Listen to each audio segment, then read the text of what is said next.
The little girl, laboriously with a double cotton, the little girl stitched three sides, but what to fill it with?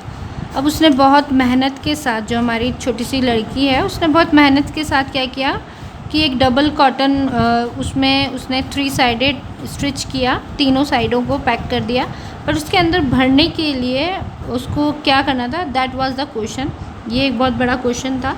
The grandmother was out in the garden and she wandered into mother's bedroom to look for the scrap. अब जो उसकी दादी माँ थी वो बाहर बगीचे में थी और वो इधर उधर भटकने लगी कि माँ के जो बेडरूम में है कुछ कतरने यानी कि क्रैप्स मिल जाए।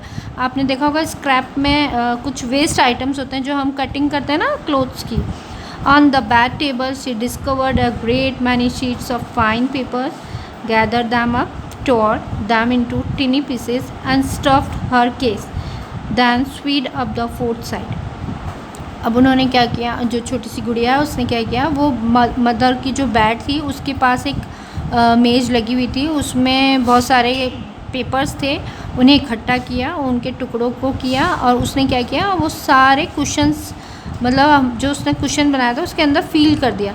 फिर उसने जो फोर्थ साइड था उसको भी क्या कर दिया, स्वीट कर दिया, मतलब सिल दिया। That night there was a hue and cry in the house, father's great speech for the port authority had been lost, rooms were scratched, several questions. Finally mother come into Kezia's room. Kezia, I suppose you didn't see some papers on a table in our room.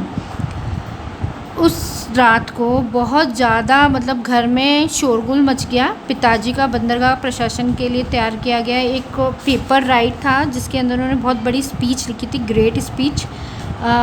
वो उस मतलब एक paper था जिसके लिए वो अपने नौकरों से बातचीत कर रहे थे, पूछ रहे थे, जो कि बहुत ज़्यादा क्या था, शोरगुल था, लाउड वे में था।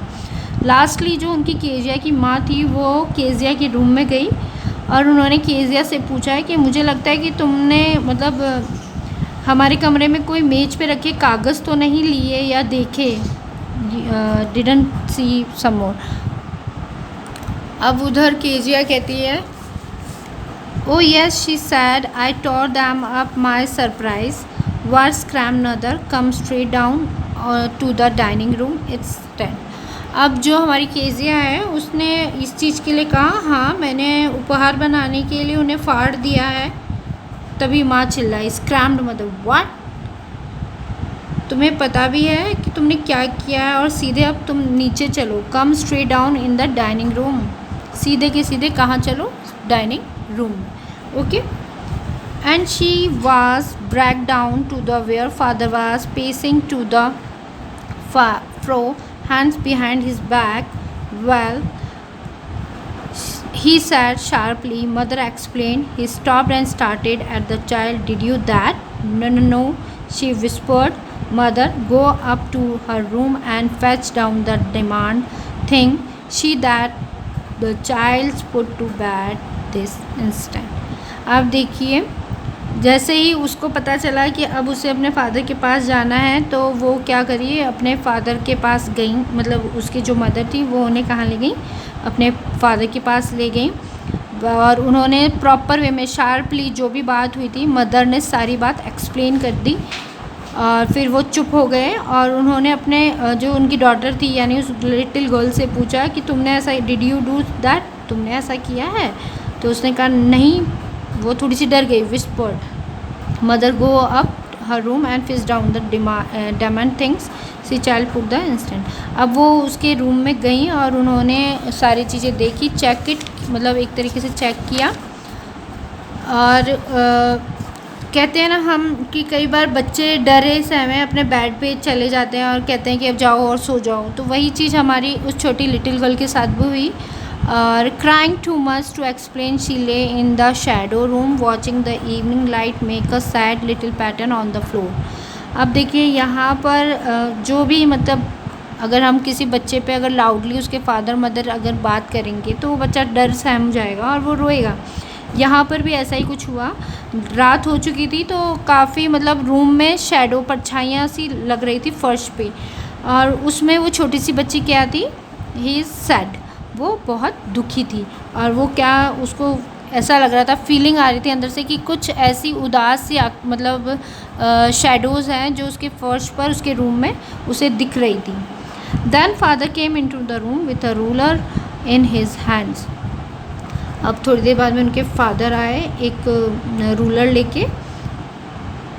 आई am going to beat you for this he said, अब मैं तुम्हारी पिटाई करूँगा, उन्होंने ऐसा कहा। Oh no no, she screamed hiding under the bed clothes. अब वो बोलती नहीं नहीं, और उसने अपने आप को क्या किया, चिल्लाकर अपने ऊपर चद्दर डाल ली, जिसके मतलब जो बेड क्लॉथ था उस पर अपने मुंह पे ढक लिया। ही पुल्ड दैम असाइड, पिताजी ने वो हटाया, उनके जो फादर थे उन्होंने उसकी वो हटाई। Sit up, he ordered, the hold out your hand, you must be taught once and for all not to touch what does not belong to you. अब जो उनके फादर थे उन्होंने कहा कि तुम सीधे बैठो और हाथ आगे करो, तुम हमेशा, तुम्हारे को मैं क्या करता हूँ, समझाता हूँ, you must taught once, but तुम हमेशा क्या करती हो, मेरी बातों को समझती नहीं हो, तो तुम अब क्या करोगी, हाथ आगे बढ़ाओ, belong to you, but it was for your birthday, पर ये आपका जन्मदिन था।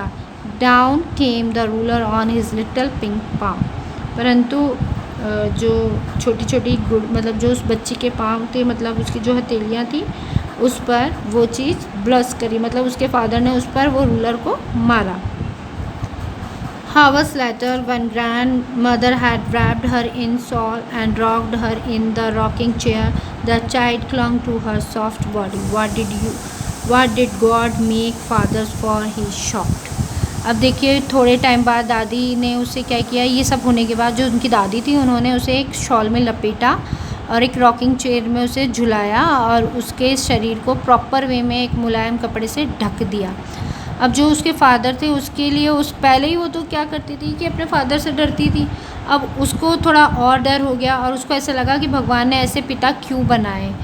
What did God make fathers for. अब वो ये चीज़ सोचती है, रोते हुए पूछती है गॉड से कि भगवान तुमने पिता क्यों बनाए। Okay, that's all today. Then we continue our next class, our chapter. So please, that time please stay safe and follow the guideline. Okay everybody, that's all today. Thank you.